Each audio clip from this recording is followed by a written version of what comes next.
Hi, my name's Phil. I like talking about politics, and in this video, I'd like to discuss an article at the weekend which gave a very frank appraisal of Labour's problems from Labour's new strategist, Deborah Mattinson.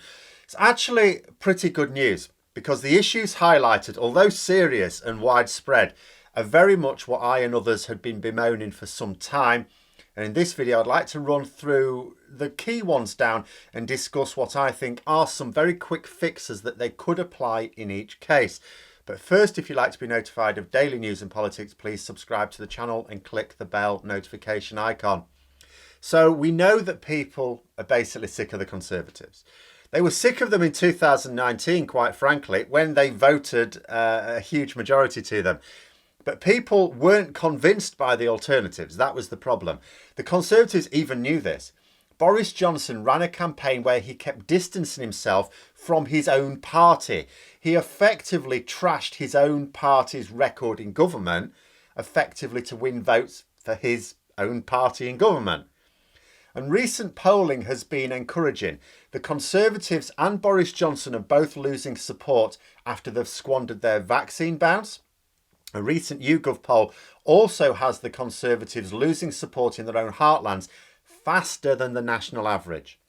There are some very prominent Conservative MPs who are at serious risk of losing their seats if there were to be a general election right now. Ian Duncan Smith, Steve Baker, Dominic Raab, even Boris Johnson could be in a bit of trouble. There can be little doubt that if Labour could just fire the imagination of the public, make them an appealing offer, that people are ready to get behind them. But Labour have either been too meek or too confused about their offer for many years now, sometimes both. And it's with that in mind that I was very happy to read this article in The Observer, and for two reasons really. First of all, it does set out what are the real problems that Labour faces. And the first step to solving any problem is to face up to it. Now that doesn't guarantee that you will solve the problem, of course. I've put on weight during the pandemic. I lost a load of weight, then I've put a load on. And I know the solution. I know the solution to that. Stop eating the snacks. Stop with the crisps. Stop with the ice cream. But facing up to a problem doesn't automatically mean I'll make it happen. But it is a necessary step. You certainly can't solve the problem unless you face up to the problem. But the second reason I was pleased is that I was reading about it all. Labour have employed a new strategist, and then a national newspaper that is sympathetic to Labour is reporting on it.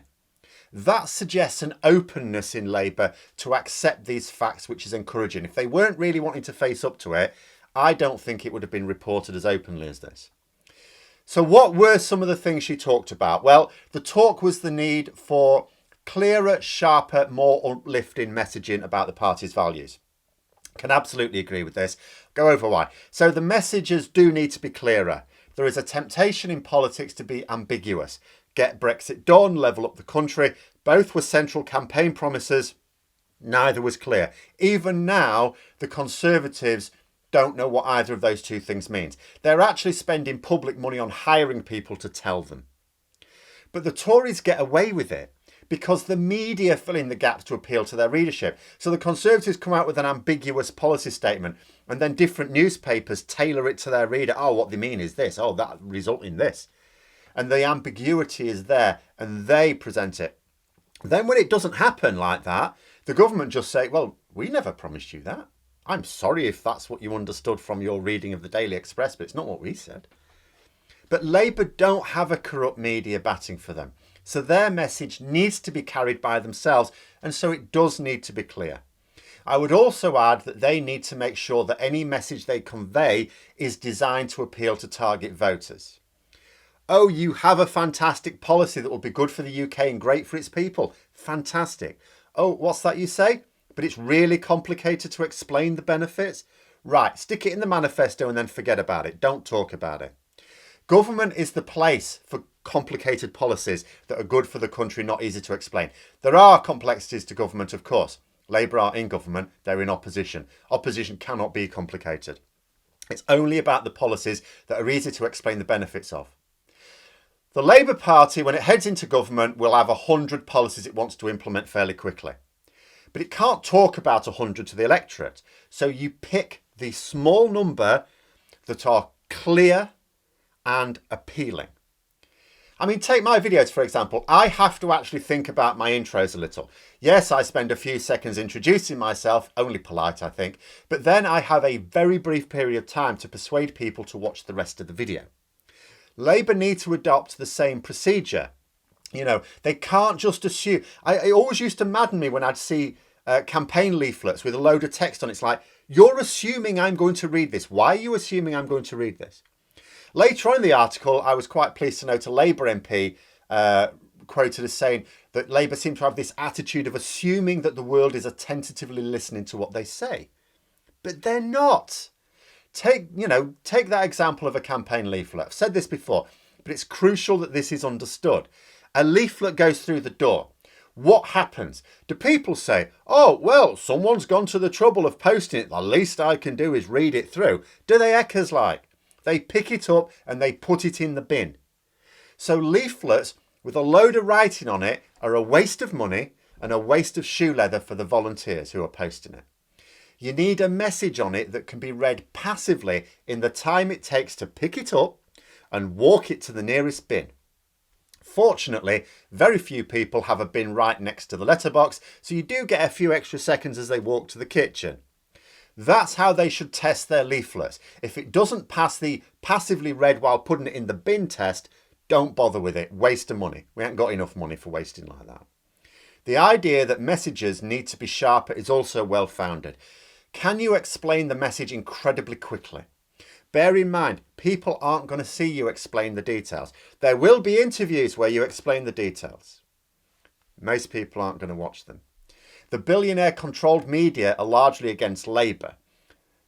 The message that Labour need to get out will be on billboards where people walk past it. It will be on leaflets where people try and put it in the bin. This is where the slogans come in. Can you explain a policy that appeals to the interests of target voters in 3 words? Keep working on it until you can. Also, the uplifting point is very important. Yes, they need to point out how the Conservatives are a complete disaster.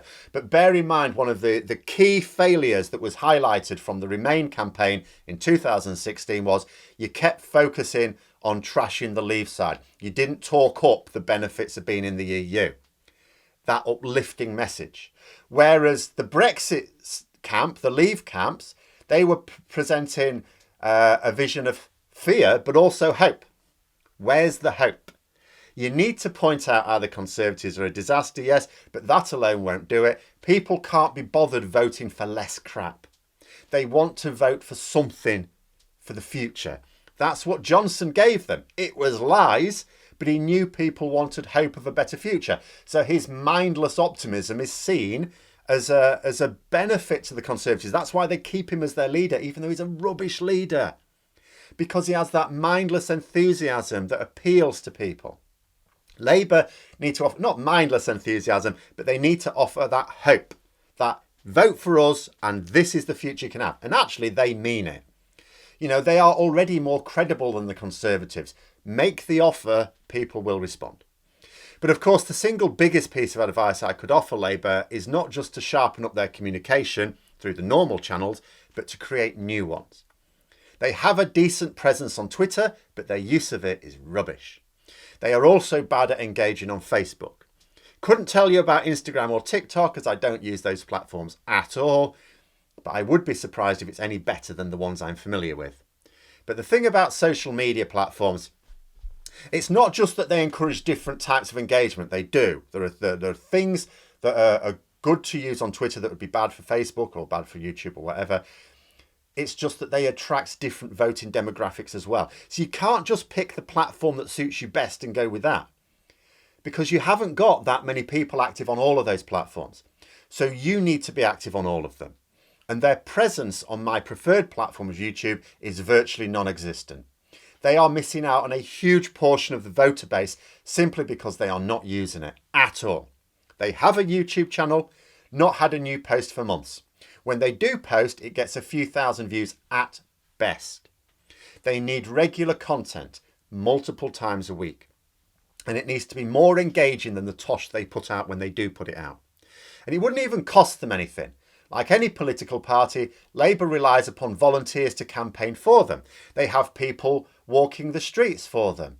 They have people manning the phones for them. Why does it need to be different on social media? Why don't they have people engaging on social media for them? There are Labour supporters who know how to use social media, who would produce content for them for free if they would just engage and take advantage. Almost makes me sad how they are passing up opportunities to get their message out. And yes, I have offered. Look at the Labour Party channel if you want to. And one of the videos, I say recent, one of the more recent ones, it's still months ago, was entitled, "These Stories Need to Be Heard." But they weren't, were they? It got 669 views when I last looked at it. And some of those will have been friends of the author, maybe a few Labour MPs, maybe a few activists. It may not actually have been seen by any non-Labour supporter, in fact. Stories that need to be heard don't get heard unless you put the effort in. But although it is encouraging to see the general issues being aired so openly, which suggests that they are accepted and that the intention is to work on them quickly, because now if we think the Conservatives are rushing for an early general election, they ain't got time to waste. There was one disappointing area, one remaining area of potential delusion. Nowhere in the article, and it was very frank. It highlighted exactly what they were doing wrong on a whole range of issues. Nowhere in the article did it approach how Labour needed to tackle Brexit, or even that it needed to be tackled at all. Now, that's not to suggest that this is not being discussed at the strategic level. I absolutely am convinced it is. But it does suggest that they are rather less open about how they need to play what is a huge area of political debate, which the party simply cannot afford to sit out from. The fact that that wasn't mentioned in the article suggests to me there is no acceptance of what the position should be. And a general election is going to force this issue. People vote for a whole range of issues. There are plenty of voters who cast their vote on a single area of policy as well. They will just do it for one thing above all others. For millions, Brexit may well be that policy. And by not having a sharp, clear and uplifting message on that, they risk those votes going elsewhere. Because it's not enough to have a policy. In theory, Labour do now have a bit of a policy on Brexit. It's not enough. People need to know what it is and what it means to them. What that policy means to how basically Labour need to say in 100 days you will see this from a Labour government. They need to make that promise. What are you going to see in 100 days? What changes are you going to see to your lives? And on that 100th day of a Labour government, what can we say we will have done in those 100 days? But those are my thoughts. Let me know yours in the comments below. Hope you found the video interesting. If you did, don't forget to click the like button. And if you'd like to support the channel further, please also click the Patreon link for details. And until next time, I'll see you later.